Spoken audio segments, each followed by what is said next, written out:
Hello driver भैया, mummy जी तैयार हो रही हैं, गाड़ी पे कपड़ा मारिए फटाफट ठीक करके। ओके ठीक है भैया जी।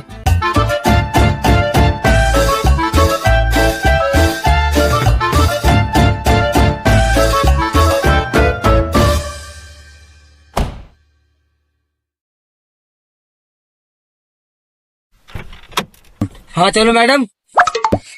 और सुनो बेटा, वो फ्रिज में चॉकलेट रखी है, उसे खा लेना, ठीक है। और बेटा टाइम से खाना खाना, ठीक है। और पापा आ जाए ना शॉप से तो उन्हें तरीके से अपने खाना वाने का सिस्टम कर लेना बेटा, ठीक है।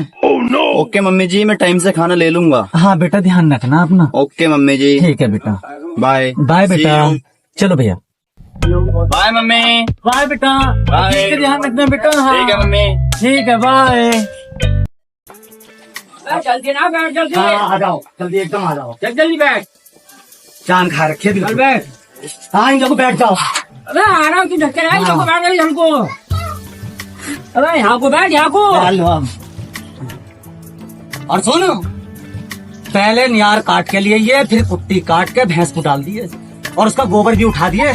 आँख अब फोड़ दूंगी इन्हें, समझे। और कटोरदान के नीचे रोटी रखी है, खा लिए निकाल के, भर लिया उसे, ठीक है। भाई घूमने मत जाइए। जा चल चल, देखा मेरी सूरत को। साबुर से पकौड़े लिए मेरे ताई खाने के ताई। 2 रुपया की आइसक्रीम कल तो दिलाई ही। मार लिया लोन लगी से। मैं तो मुँह बता रहा बोल। चला चल, तोड़ दूंगी भातरे को यहाँ। ये आऊंगा चल। जोर को यहाँ डाल दिए, गोबर उठा दिया वहाँ को। चल ले भैया चल।